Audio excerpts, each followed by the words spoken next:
ছয়টা দোয়া এবং জিকির আছে, যেই দোয়া জিকিরগুলো কোরআন হাদিসে বর্ণিত সকল দোয়া জিকিরের খোলাসা, সারমর্ম এবং নির্যাস। এই ছয়টাকে যদি কোনো মুসলমান নিয়মিত আঁকড়ে ধরে, তাহলে কোরআন এবং হাদিসের যত দোয়া এবং জিকির আছে কেমন যেন তার নির্যাসটা নিয়মিত সে আমল করলো। বলবো সেগুলা। এই ছয়টা দোয়া এবং জিকিরের মধ্যে সর্বপ্রথম হলো নবী করিম সাল্লাল্লাহু আলাইহি সাল্লামের প্রতি দুরূদ প্রেরণ করা।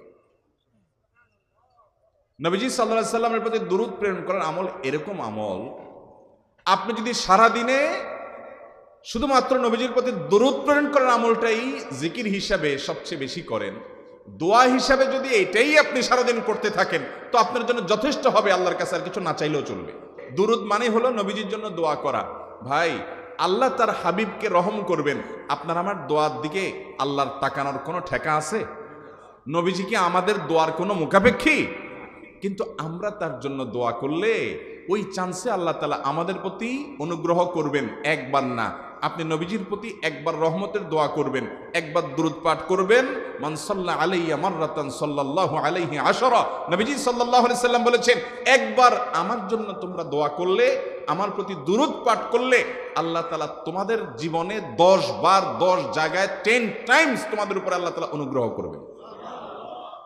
আপনি টেরও পাবেন না কত জায়গায় আল্লাহ অনুগ্রহ করেছেন, আল্লাহ বাঁচাই দিয়েছেন, একটুর জন্য শেষ হয়ে যান নাই। ওই যে দুরূদ পড়ছেন, আল্লাহ তাআলা রক্ষা করছে, আপনি খবরও নাই।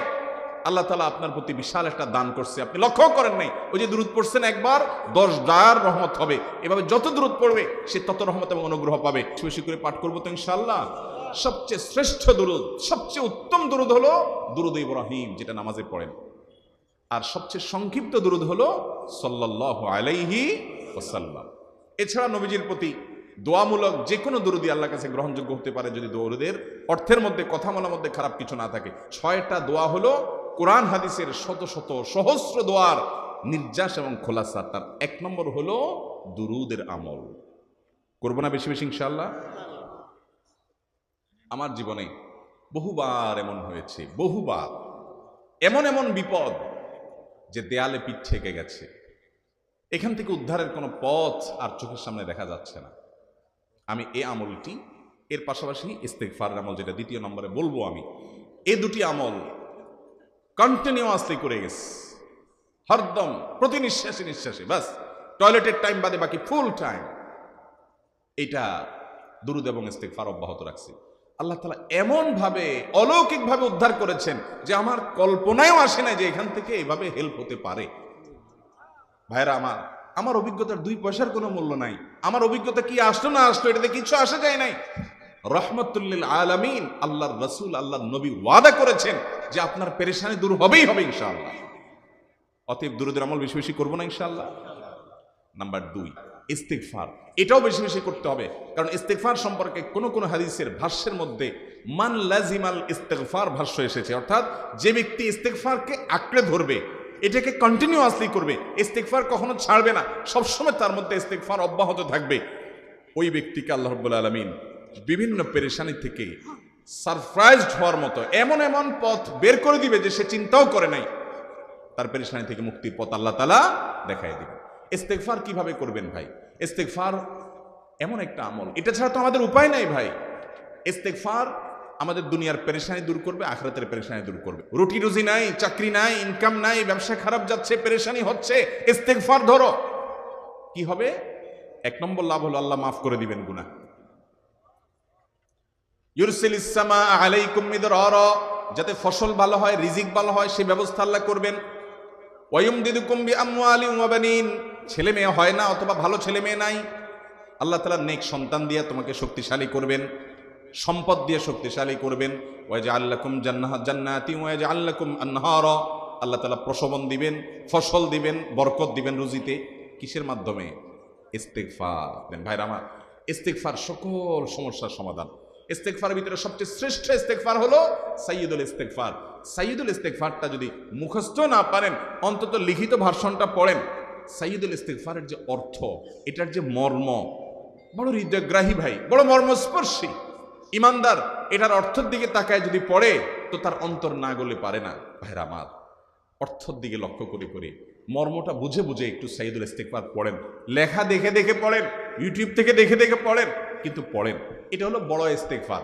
এত বড় ইস্তিগফার পড়তে পারেন না, কোনো পেরেশানি নেই, কোনো অসুবিধা নেই। সবচেয়ে ছোট ইস্তিগফার হলো আস্তাগফিরুল্লাহ, আস্তাগফিরুল্লাহ, আস্তাগফিরুল্লাহ। আল্লাহ আপনার কাছে ক্ষমা চাই, কত ভুল হয়ে যায়, কত অন্যায় হয়ে যায়। ভাইরা আমার, এটা হলো রিমুভার। ভুল করে কিছু লিখছেন, রিমুভ করে ফেলছেন, শেষ হয়ে গেছে। আপনি ঘন ঘন ইস্তিগফার পড়তে থাকেন, অগণিত ভুল হয়, অগণিত ত্রুটি হয়, বারবার ইস্তিগফার এগুলোকে সবগুলোকে শেষ করে দেয়। ভাইরা আমার, নিরাপত্তা এনে দেয়। আল্লাহ কোরআনে কারিমে বলেছেন যে আপনার রব আপনার কওমের প্রতি আযাব নাজিল করবেন না যদি আপনি থাকেন। আর যদি তারা ইস্তিগফারে রত রাখে, তাহলে গণ আযাব আল্লাহর পক্ষ থেকে আসবে। আরেকটা ইস্তিগফার হাদিসে বর্ণিত, আস্তাগফিরুল্লাহাল্লাযী লা ইলাহা ইল্লা হুয়াল হাইয়ুল কাইয়্যুম ওয়া আতুবু ইলাইহি ওয়া লা হাওলা ওয়া লা কুওয়াতা ইল্লা বিল্লাহ। এটাও ইস্তিগফার। তাহলে একটা বড় ইস্তিগফার, একটা মিডিয়াম, একটা ছোট, যার যেটা সুবিধা হয় এটা পড়েন। নাম্বার 3, এটা আমাদের বেশিরভাগ মানুষ জীবনে হয়তো শুনেনও নাই, অনেকে হয়তো শুনছেন, আমল করা হয় না। খুব সীমিত সংখ্যক আল্লাহর বান্দার আমলের তৌফিক হয়। সেটা হলো ইয়া যাল জালালি ওয়াল ইকরাম। এটা একটা জিকির, আল্লাহ তাআলাকে ডাকা, আহ্বান করা, এটাই জিকির। ইয়া যাল জালালি ওয়াল ইকরাম। নবী করিম সাল্লাল্লাহু আলাইহি সাল্লাম বলেছেন, আলিজু বিয়া যাল জালালি ওয়াল ইকরাম। তোমরা ইয়া যাল জালালি ওয়াল ইকরাম এটাকে আঁকড়ে ধরো, এটাকে নিয়মিত করো, বেশি বেশি করে বলতে থাকো এটাকে সব সময় এটাকে মুদাওয়ামাতের সাথে কন্টিনিউয়াসলি এটা বলতে থাকো, ইয়া যাল জালালি ওয়াল ইকরাম। অনেক উলামায়ে কেরাম, মুহাদ্দিসিনে কেরাম ইয়া যাল জালালি ওয়াল ইকরাম কেন নবীজি এত বেশি বলতে বলেছেন, এটার মাধ্যমে আমাদের লাভটা কি, এর ব্যাখ্যা করতে গিয়ে বলেছেন ইয়া যাল জালাল মানে হলো হে মহান মহান বড়ত্বের অধিকারী, হে জালালের অধিকারী, হে জালাল, ওয়াল ইকরাম হে দানশীল। তাহলে প্রথম বাক্যে আল্লাহর বড়ত্বের কথা স্বীকৃতি দিয়ে প্রশংসা করা হয়, আর দ্বিতীয় বাক্যে হে দানশীল বলে আল্লাহ তাআলার কাছ থেকে চাওয়া হয় যে আপনি যেহেতু দানশীল এবং আপনি যদি মহান, অতএব আপনি আমাকে দান করেন। এটা ডাকলেই, আল্লাহকে এই বলে ডাকলেই চাওয়া হয়ে যায়। এই জন্য বেশি বেশি করে ইয়া যাল জালালি ওয়াল ইকরাম পড়তে হবে। তার 4 নম্বর হলো লা হাওলা ওয়ালা কুওয়াতা ইল্লা বিল্লাহ। লা হাওলা ওয়ালা কুওয়াতা ইল্লা বিল্লাহ।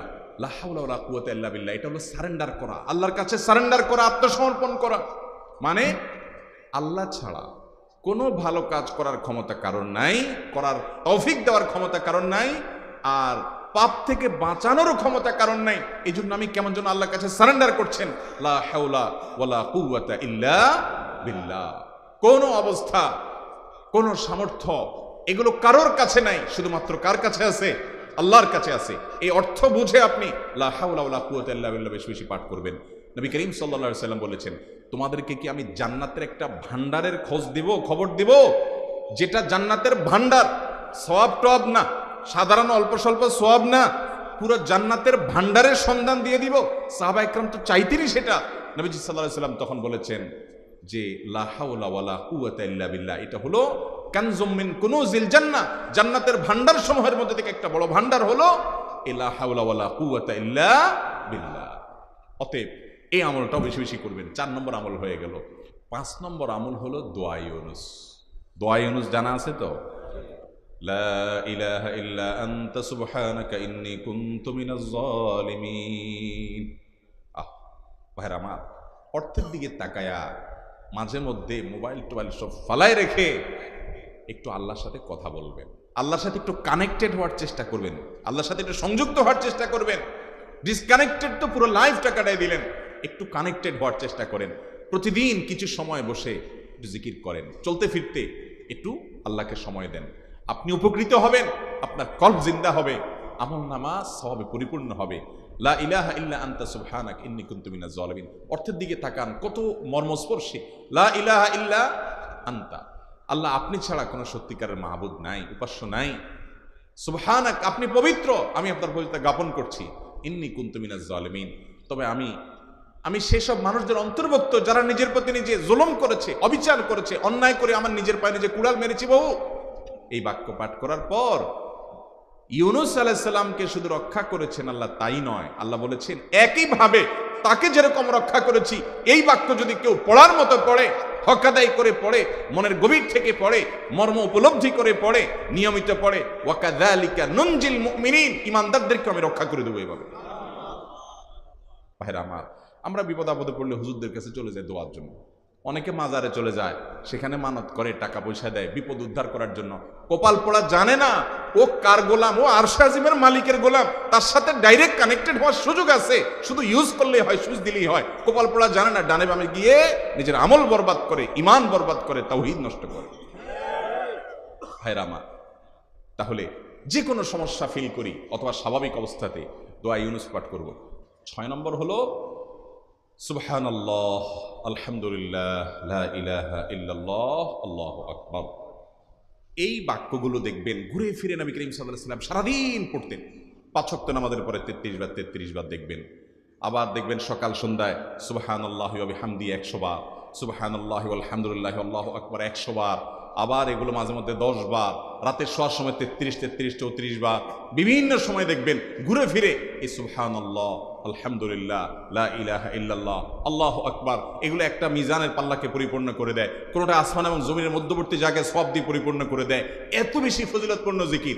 এই জন্য পুরো কোরআন হাদিসের দোয়া এবং জিকিরের নির্যাসের শেষ এবং 6 নম্বর হলো বেশি বেশি করে দিন রাত 24 ঘন্টা যখন সুযোগ পাবেন, যেখানে যেখানে হাদিসে যে সংখ্যা বলা আছে ওটাতে করবেনই, ওর বাইরেও বেশি বেশি করে সুবহানাল্লাহ, আলহামদুলিল্লাহ, ওয়া লা ইলাহা ইল্লাল্লাহ, আল্লাহু আকবার। বেশি বেশি করবো না ইনশাআল্লাহ? নিয়মিত করবো তো ইনশাআল্লাহ? আল্লাহ আমাকে আপনাকে আমাদের সবাইকে আমল করার তৌফিক দান করুন।